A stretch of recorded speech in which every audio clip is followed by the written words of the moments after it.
Hi, ఈరోజు మన రాయలసీమలో సుప్రసిద్ధ క్షేత్రమైన చాలా దేవాలయాలు ఉన్నాయి. అందులో ఒక 6 క్షేత్రాలు ఒక్క రోజులోనే దర్శనం చేసుకుందామని మేము వచ్చామండి.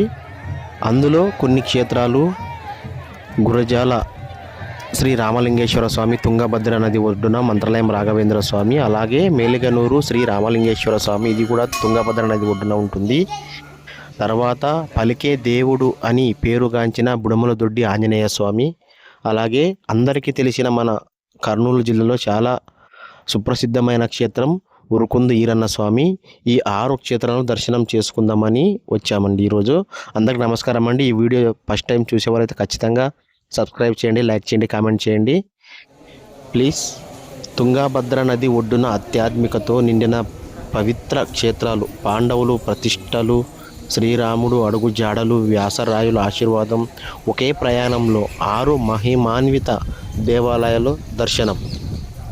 ఈరోజు మనం గురజాల రామలింగేశ్వర స్వామి దర్శనం చేసుకుందాము. అక్కడ నుంచి మంత్రాలయ రాఘవేంద్ర స్వామిని, మేలగనూరు రామలింగేశ్వర స్వామిని, సిద్ధప్ప తాత నదిశాఖ సిద్ధప్ప తాత రథోత్సవం, అలాగే బుడుమల దొడ్డి ఆంజనేయ స్వామిగా ఈ దర్శనం చేసుకుందాము. చివరగా ఉరుకుందు ఈరన్న స్వామిని దర్శనం చేసుకుందాం. వీడియో పూర్తిగా చూడండి. ప్రతి క్షేత్రం వెనుక ఉన్న విశేషాలు మీకు భక్తి భావము కలిగిస్తాయి ఖచ్చితంగా. అలాగైతే మనం ఇప్పుడు గురజాల, అదే తుంగభద్ర నది ఒడ్డున ఉన్న శ్రీ రామలింగేశ్వర దేవాలయంకి వచ్చామండి. ఇక్కడ శ్రీరాముడు, ఆంజనేయ స్వామి, పంచపాండవులు దర్శనం చేసుకున్నారు. ఇక్కడ కనిపిస్తున్న లింగం వచ్చేసి ఆంజనేయ స్వామి కాశీకి వెళ్ళి తీసుకొచ్చాడు ప్రతిష్టాపన చేయడానికి. కానీ సమయం అయిపోయిందని శ్రీరామచంద్రుడు సైకత లింగాన్ని తయారు చేసి నది ఒడ్డున ప్రతిష్టాపన చేశారని చెప్తారు. అందుకు గాను ఆంజనేయ స్వామి కోపగించినందుకు శ్రీరామచంద్రుడు మొదటగా నీ శివలింగానికి, నీవు తీసుకొచ్చిన లింగానికే పూజ అని చెప్పినందుకు మొదటిగా ఇప్పటికీ కూడా ఉదయం పొద్దున్నే ఫస్ట్ ఆంజనేయ స్వామి తీసుకువచ్చిన ఆ శివలింగానికే పూజ చేస్తుంటారు. ఇక్కడ చూడండి, ఇక్కడ శిల్ప కళ ఉంది. ఇక్కడ ఏమో ఈ గుడికి సంబంధించింది శిలాఫలకం కూడా ఉంది. ఇక్కడ మనం చరిత్ర తెలుసుకోవచ్చు చదివి, కానీ ఇది సంస్కృతంలో ఉంది, మనకి అర్థం కావడం లేదు. ఖచ్చితంగా మన కర్నూలు జిల్లాలో ఉన్న నందవరం దగ్గర గురజాల గ్రామంలో తుంగభద్ర నది ఒడ్డున చాలా అందంగా ఉంటుందండి. మన యాత్ర ప్రారంభమైన తుంగభద్ర నది ఒడ్డున వెలిసిన పురాతన గురజాల శ్రీ రామలింగేశ్వర స్వామి దేవాలయం వద్ద ఈ దేవాలయం గురించి స్థానికులు చెబుతున్న గొప్ప విశేషం ఏమిటంటే, ఈ ఆలయాన్ని పంచ పాండవులు నిర్మించారనే నమ్మకం. అజ్ఞాతవాస సమయంలో పాండవులు ఈ ప్రాంతానికి వచ్చి శివారాధన చేసినట్టు పురాణ కథనాలు చెబుతున్నాయి. ఇక్కడ ప్రతిష్ఠించిన శివలింగం ఎంతో పవిత్రమైనది. ఆలయంలో అడుగు పెట్టగానే ఒక ప్రశాంతమైన ఆధ్యాత్మికత వాతావరణం మనసును ఆకట్టుకుంటుంది. ఇంకా ఇక్కడ ఉన్న విశేషం ఏమిటంటే, కాశీ నుంచి తీసుకొచ్చిన భారీ శివలింగం కూడా ఇక్కడ దర్శనమిస్తుంది. తుంగభద్ర నది ఒడ్డున అలల మధ్య ప్రకృతి సోయగాలనడం ఈ ఆలయం ఎంతో అద్భుతంగా కనిపిస్తుంది. ఉదయాన్నే ఘంటారావాలు వినిపిస్తుంటే భక్తి భావనతో మనసు నిండిపోతుంది. ఈ క్షేత్రాన్ని దర్శించుకునే ప్రతి భక్తుడికి శివయ్య కటాక్షం లభిస్తుందని ఖచ్చితంగా లభిస్తుంది. ఇంకా ఈ ఆలయ విశేషానికి వస్తే, ఇక్కడ శ్రీరామచంద్రుడు సైకత లింగాన్ని అంటే ఉసుకతో తయారు చేసి ప్రతిష్టాపన చేశారు. తర్వాత యుగంలో ఇక్కడ మనకి కనిపిస్తుంది కదండి, ఇదే గర్భాలయంలో ఉన్న శ్రీరామచంద్రుడు సైకత లింగంతో, సైకత అంటే ఉసుకతో తయారు చేసిన లింగం అండి. ఇది నిజానికి చూస్తే వీడియోలో సరిగ్గా కనిపించకపోవచ్చు చీకటిగా ఉండడంతో, కానీ ఖచ్చితంగా మనం దర్శనం చేసుకుంటే ఇక్కడ మనం చేతులతో మనం స్పర్శ చేస్తూ ఈ తనివి తీరొచ్చండి. ఖచ్చితంగా దర్శనం చేసుకుంటే మనం ఉసుక అంటే మనం చేతులతో అభిషేకం చేసేటప్పుడు మనం గోరతో గిల్లినా కూడా ఖచ్చితంగా రాలుతుందండి. ఉసుకలింగము ఎంతో మహిమాన్వితమైంది. గర్భగుడిలో మన చేతులతో అభిషేకం చేసుకోవచ్చు. సోమవారం కానీ అమావాస్య రోజు వెళ్తే ఖచ్చితంగా చాలామంది క్రౌడ్ ఉంటారు. మామూలు టైం వెళ్తే ఖచ్చితంగా మన చేతులతో మనం అభిషేకం చేసుకోవచ్చు. మేమైతే మామూలు టైమే వెళ్ళామండి. అంతేకాదండి, ఈ గుడి గురించి ఎన్నో ఎన్నో కథనాలు ఉన్నాయి. ఎందుకంటే ఇక్కడ మనకి కనిపిస్తుంది కదా! ఒక గుర్తు, తోక గుర్తు ఇక్కడ కనిపిస్తుంది కదండీ! ఆ తోక గుర్తు వచ్చేసి ఆంజనేయ స్వామి ప్రతిష్ఠించిన తర్వాత, శ్రీరామచంద్రుడు ఈ లింగాన్ని ప్రతిష్ఠించిన తర్వాత, ఆంజనేయ స్వామికి కోపం వచ్చి, నేను తీసుకొచ్చిన లింగాన్ని ప్రతిష్ఠించకుండా మీరు ఎలా చేస్తారు ఉసుకతో అని కోపపడడంతో, అప్పుడు శ్రీరామచంద్రుడు అలాగైతే నువ్వు ఈ లింగాన్ని మరొక చోట పెట్టు అని చెప్తాడు. అప్పుడు ఆ ఆంజనేయ స్వామి తోకతో చుట్టి పీకడానికి వెళ్తాడంట. అది ఎంతసేపు ప్రయత్నించినా కొంచెం కూడా రాదంట. అప్పుడు పడిన ఆ గుర్తే తోక గుర్తేనండి ఆ లింగం పైన మనకి ఇప్పటికి వెళ్ళినా కనిపిస్తుంది. ఇక్కడ కనిపిస్తున్న లింగం వచ్చేసి, ఇక్కడ అమ్మవారు ఇంతకుముందు మనకు చీకటి గదిలో కనిపించాడు కదా శివుడు, అక్కడ వచ్చేసి అది శ్రీరామచంద్రుని కంటే ముందు యుగంలో ఉన్న మహర్షులు అలాగే మునులు ప్రతిష్ఠించిన లింగం అండి అదే ప్లేస్లో. తర్వాత శ్రీరామచంద్రుడు ప్రతిష్ఠించిన లింగానికి ఐక్యత వచ్చి అది విరాజిల్లుతుంది. ఆ శ్రీరామచంద్రుడిని కంటే ముందు ప్రతిష్ఠించిన లింగాన్ని పక్కన పెట్టారండి. అదే చీకటి గుహ అంటారు. అది గురులు ప్రతిష్ఠించారు కాబట్టి గురజాల అని ఈ గ్రామానికి కూడా అందువలన కూడా పేరు వచ్చిందని అంటారండి. ఇక్కడ మనకి ఈ గుడి గురించి, ఈ క్షేత్రం గురించి ప్రతి ఒక్క అక్షరంతో మనకు తెలుగులో రాసి చాలా క్లుప్తంగా చెప్తారండి. ఖచ్చితంగా ఎవరైనా కానీ, ఖచ్చితంగా కర్నూలుకి దగ్గరలో ఉన్న వాళ్ళు కానీ ఎవరైనా కానీ మనం ఖచ్చితంగా దర్శనం చేసుకోవచ్చు అండి. ఖచ్చితంగా ఇక్కడ కనిపిస్తున్న అర్జునుడు ప్రతిష్ఠించిన లింగం, ఇలా పంచ పాండవులు ప్రతిష్టాపన చేశారు. భీముడు, అర్జునుడు, ధర్మరాజు ప్రతిష్ఠించిన లింగం అండి. చాలా పెద్దగా ఉంటుంది. భీముడు ప్రతిష్టాపించిన లింగం కూడా చాలా పెద్దగా ఉంటుందండి. చూడండి, ఇక్కడ మనకి ప్రతి ఒక్క లింగాన్ని దర్శనం చేసుకోవచ్చు. అంతేకాదండి, మనం పాలు పెరుగు తీసుకొతే పంచామృతాలతో కూడా అభిషేకం చేసుకోవచ్చు. తుంగభద్ర నది ఒడ్డున చాలా అందంగా ఉంటుందండి. ఇక్కడ భీముడు ప్రతిష్ఠించిన లింగం అండి. చూడండి ఎంత పెద్దగా ఉందో. రూమ్ మొత్తం నిండిపోయిందండి. మనకి ప్రదక్షిణ చేయడానికి కూడా చోటు లేదు, అంత పెద్దగా ఉంది భీముడు ప్రతిష్ఠించిన లింగం. ఇలా ప్రతి ఒక్క అందరూ ఇక్కడ ప్రతిష్ఠించిన లింగాలు ఉన్నాయండి. తర్వాత మేము గురజాల గ్రామాన్ని దర్శనం చేసుకొని గురజాల నుంచి మేము మంత్రాలయ రాఘవేంద్ర స్వామి దర్శనం చేసుకోవడానికి వచ్చామంటే, ఇంకా రాఘవేంద్ర స్వామి చరిత్ర గురించి నేను చెప్పవలసిన అవసరం లేదని మీరు ఎన్నో వీడియోలు కానివ్వండి ఎన్నో చూసి ఉంటారు. అలాగే తుంగభద్ర నది తీరాన వెలసిన ఈ పవిత్ర క్షేత్రం ప్రపంచవ్యాప్తిగా కోట్లాది భక్తులు విశ్వాసానికి నిలయం. శ్రీ రాఘవేంద్ర స్వామి జీవ సమాధిలోకి ప్రవేశించి కూడా భక్తులను కాపాడుతున్న మహానుభావుడిగా భావిస్తారు. అందరికీ తెలిసిన క్షేత్రం అండి ఇది. శ్రీ రాఘవేంద్ర స్వామి మఠంకి వచ్చాము. మఠంలో శ్రీ రాఘవేంద్ర స్వామి మఠంలో అడుగు పెట్టగానే వినిపించే మంత్రోచ్చరణలు, భక్తులు గోవింద నామస్మరణం మనసుకు ఒక అద్భుతమైన ప్రశాంతత ఇస్తాయి. రాఘవేంద్ర స్వామిని దర్శనం చేసుకున్న తర్వాత మేము ఇక్కడికి ఎక్కువగా కర్ణాటక వాళ్ళు ఎక్కువగా వస్తారు మన ఆంధ్ర వాళ్ళ కంటే. ఇక్కడికి వచ్చే ప్రతి భక్తుడు ఒక కోరికతో వస్తాడు. స్వామి ఆశీర్వాదంతో సంతోషంగా తిరిగి వెళ్తాడని నమ్మకం. తుంగభద్ర నది ఒడ్డున సాయంత్రం సమయంలో కనిపించే దృశ్యాలు నిజంగా అద్భుతం. మేము రాఘవేంద్ర స్వామి దర్శనం చేసుకున్న తర్వాత మేల్గనూరు శ్రీ రామలింగేశ్వర స్వామికి వచ్చామండి. ఇది కూడా మన కర్నూలు జిల్లాలో కౌతాలం మండలంలో ఉంటుందండి. మేల్గనూరు గ్రామము. ఇది కర్ణాటకకు అతి సమీపంలో ఉంటుంది. ఖచ్చితంగా ఇలాంటి దేవాలయం ఎక్కడ చూసి ఉండమండి. ఎందుకంటే ఈశ్వరుడు కూడా ఇక్కడ చాలా లోతుగా ఉంటాడు. శివలింగము అలాగే ఒక పక్కకు చూస్తూ ఉంటాడండి. ఇక్కడ దర్శనం చేసుకుంటే చాలా అద్భుతంగా ఉంటుందండి. తర్వాత మేము మేల్గనూరు రామలింగేశ్వర స్వామి దేవాలయానికి, ఆ ఆలయం గురించి ఒక విశేషమైన కథ ఉంది. వనవాస సమయంలో శ్రీరాముడు ఈ ప్రాంతంలో సందర్శిస్తూ ఇక్కడ శివారాధన చేశాడు స్థానిక విశ్వాసం. అందుకే ఈ క్షేత్రానికి ఎంతో పవిత్రత ఏర్పడింది.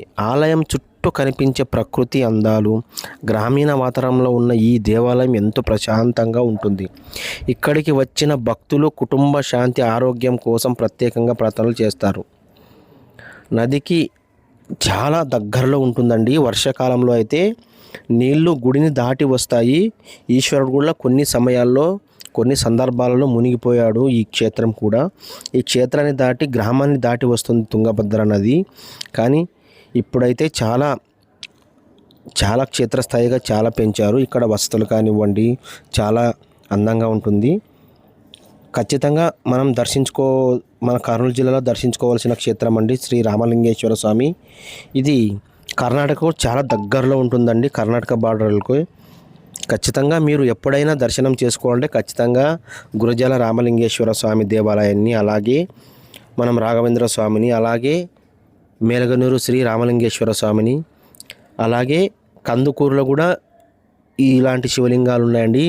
తుంగభద్ర నది ఒడ్డున చాలా దేవాలయాలు ఉన్నాయండి. నిజం చెప్పాలంటే చాలా పురాతనమైన గుళ్ళు ఉన్నాయి. ఆ శివలింగాలు ప్రతిష్టాపన చేసింది కూడా ఎవరో తెలియదు, అటువంటి పుణ్యక్షేత్రాలు ఉన్నాయి. ఇలా నది ఒడ్డున వెళ్తే చాలా క్షేత్రాలు, దివ్యమైన క్షేత్రాలు ఉన్నాయి. ఈ యాత్రలో మరో అద్భుతమైన క్షేత్రం వెళ్ళామండి మేము. అదేనండి నదిశాగి సిద్ధప్ప తాత అంటారండి. వారి రథోత్సవం ఈరోజు జాతర. ఆ జాతరకు సంబంధించుకొని ఈరోజు ఇక్కడ మేము నైట్ స్టే చేయాలనుకుంటున్నాము. గ్రామం అంతా భక్తి భావనతో నిండిపోతుంది. ఈరోజు భజనలు కానివ్వండి, రథోత్సవం కానివ్వండి, తెల్లవారుజామున ఉత్సవ మహోత్సవం అయిపోయి ఉంటుంది. మేము రథోత్సవాన్ని చూస్తామండి ఖచ్చితంగా. అలాగే ఇక్కడ రామలింగేశ్వర స్వామి దేవాలయం దగ్గర నవగ్రహాలు ప్రతిష్టాపన కూడా చేశారండి. నదిలో అయితే నీళ్లు చాలా తక్కువగా ఉన్నాయండి. చిన్నపిల్లలు కానివ్వండి ఈ సమ్మర్లో చాలా ఆనందపడతారు ఇక్కడికి తీసుకొచ్చినా కూడా. అలాగే మనకు దైవికంగా దర్శనం అయినట్టు ఉంటుంది, పిల్లలకు స్విమ్మింగ్ నేర్పినట్టు కూడా ఉంటుంది. ఇక్కడ చూడండి మనం గుడి ప్రదక్షిణ చేసాం. అలాగే తర్వాత ఖచ్చితంగా ప్రతి ఒక్కరూ దర్శించుకోవాల్సిన క్షేత్రం అండి. ఇలాంటి క్షేత్రాలు ఖచ్చితంగా సంవత్సరం ఒకసారి దర్శనం చేసుకోవాలి. నీళ్ళు అయితే చాలా తక్కువ ఉన్నాయి కాబట్టి స్మెల్ వస్తుందండి. చేపలు చాలా ఉన్నాయి, మనకి ఈ కెమెరాలో కూడా కనిపిస్తాయండి. చూడండి, మీరు నిదానంగా చూస్తే కనిపిస్తాయి వీడియోలో కూడా. ఇంకా ఎవరైనా చూడకపోయిన వారు ఉంటే ఖచ్చితంగా దర్శనం చేసుకోండి. అమావాస్య కానివ్వండి, అలాంటప్పుడు చాలా అందంగా ఉంటుంది. ఇంకా ఈ క్షేత్రం అయిన వెంటనే మనం నదిశాగి సిద్ధప్ప తాత దేవాలయానికి వెళ్ళాలని అనుకుంటున్నాము. ఇంకా మీరు ఇలాంటి దేవాలయాలు చూడాలో ఖచ్చితంగా కామెంట్ పెట్టండి. ఆ దేవాలయాలకు వెళ్ళి నేను వీడియో చేస్తాను ఖచ్చితంగా. ఇంకా మీరు ఏ దేవాలయం గురించి చెప్పినా కానీ ఖచ్చితంగా నేను ప్రయత్నిస్తానండి. ఇక్కడ మనకి కనిపిస్తున్న నది ఒడ్డున శివలింగాలు కానివ్వండి, ఈ నాగప్పలు కానివ్వండి చాలా ఉంటాయి. మనం అన్నిటిని దర్శనం చేసుకొని ఎంతో అద్భుతంగా ఇక్కడ మనం సేద తీరొచ్చు. ఖచ్చితంగా మీరు ఎప్పుడైనా వస్తే దేవాలయం ఖచ్చితంగా దర్శనం చేసుకోండి.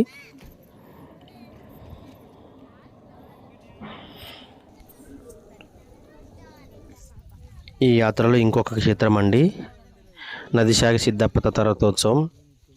ఈయన 1972లో జీవ సమాధి అయినాడండి. చాలా అద్భుతమైన క్షేత్రం అండి, ఖచ్చితంగా దర్శనం చేసుకోవాలని. వీళ్ళు శరణికులండి. ఈ యాత్రలో మరో అద్భుతమైన అనుభవం మనకు అనిపిస్తుంది. డప్పులు, శబ్దాలు, భక్తుల జైకారాలు, రథోత్సవ వేడుకలు ఎంతో వైభవంగా సాగాయండి. భక్తులు ఎంతో భక్తి శ్రద్ధలతో తాత ఆశీర్వాదం తీసుకుంటున్నారు. గ్రామీణ సంస్కృతి, సంప్రదాయాలు, భక్తి అన్నీ కలిసి ఒక ఆధ్యాత్మిక ఉత్సాహంలా కనిపించాయి.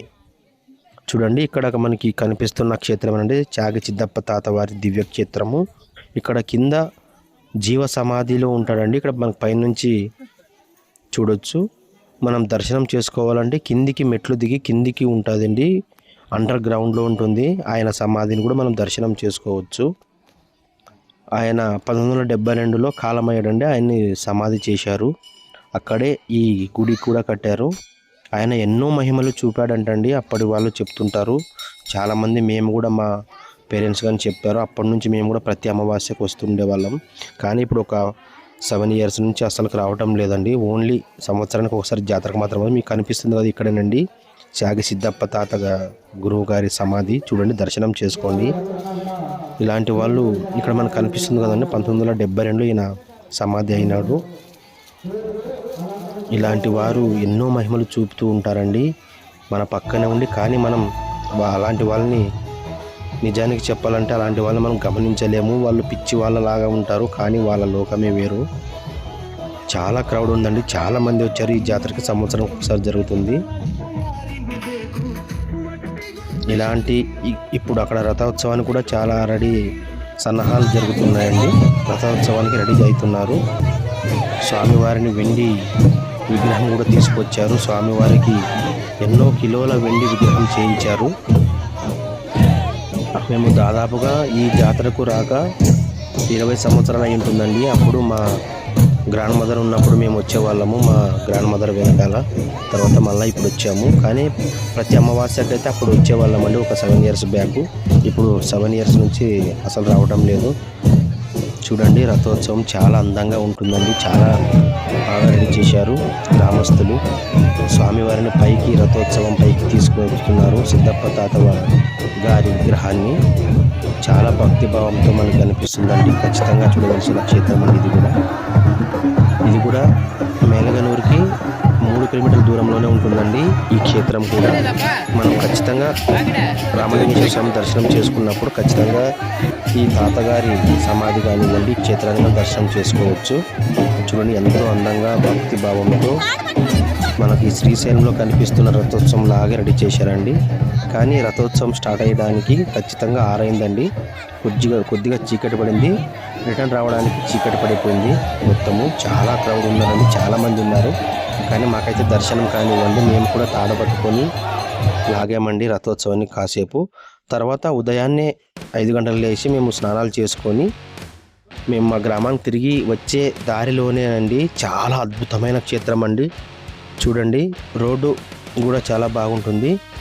మేము మేలగనూరు చూసుకొని నదిశాగి దగ్గర, సిద్ధప్ప దగ్గర పడుకొని అక్కడి నుంచి సుల్లకేరి గ్రామానికి అతి సమీపంలో ఉంటుందండి శ్రీ బుడుమల దొడ్డి ఆంజనేయ స్వామి దేవాలయం అండి. నిజం చెప్పాలంటే ఇది అడవిలో ఉంటుందండి. ఎంతో అద్భుతంగా ఉంటుంది. ఖచ్చితంగా దర్శనం చేసుకోవాల్సిన క్షేత్రం అండి. ఇక్కడైతే ఆంజనేయ స్వామి నిజంగా అంటే అండి, మన మనసులో నిజాయితీగా ఉన్న, ధర్మంగా ఉన్న కోరిక కోరుకుంటే ఇప్పుడు కూడా ఆయన మాట్లాడుతాడంటండి. అందుకే ఆయనకు ఒక బిరుదు ఇచ్చారండి, పలికే దేవుడు శ్రీ బుడుమల దొడ్డి ఆంజనేయ స్వామి అని అంటారు. చూడండి, ఎంత అద్భుతంగా ఉంటుందంటే మేమైతే ఉదయాన్నే వెళ్ళామండి. మేము వెళ్ళే టైంకే స్వామివారి పూజ అభిషేకాలు అయిపోయినాయండి. మాకు ప్రసాదం కూడా ఇచ్చారు, పంచామృతం ఇచ్చారు, తర్వాత ప్రసాదం కూడా ఇచ్చారండి. మాకు చాలా ఆనందం వేసిందండి స్వామివారి దర్శనమైనందుకు. అమావాస్య నాడు అయితే చాలా క్రౌడ్ ఉంటారండి. మామూలు టైం కాబట్టి ఎవరు లేరు. చాలా అద్భుతమైన క్షేత్రం అండి. ఖచ్చితంగా ప్రతి ఒక్కరు దర్శనం చేసుకోవాల్సిన క్షేత్రం అండి. ఈ ఆంజనేయ స్వామి వారిని వచ్చేసి, ఈయన చరిత్ర వచ్చేసి శ్రీ వ్యాసరాయలు గారు ప్రతిష్టాపన చేసిన ఇక్కడ కనిపిస్తుంది. వ్యాస తీర్థుల వారిచే ప్రతిష్ఠించిన క్షేత్రం అండి. ఇక్కడ ఒక బావి ఉంటుందండి. ఆ బావిలో నీళ్లు మాత్రం అభిషేకానికి మాత్రమే వాడతారండి, ఎవరికి ఇవ్వరు. చాలా అద్భుతమైన బావి అండి. ఎన్ని సంవత్సరాలు ఇంకిపోదంటండి. మేమైతే చూడండి అంతా ఫ్యామిలీ వచ్చేసామండి. మేము హాయిగా దర్శనం చేసుకొని ఉదయాన్నే దర్శనం చేసుకొని అలాగే వెళ్ళేటప్పుడు ఈ క్షేత్రాలను దర్శనం చేసుకుందామని అనుకున్నాము.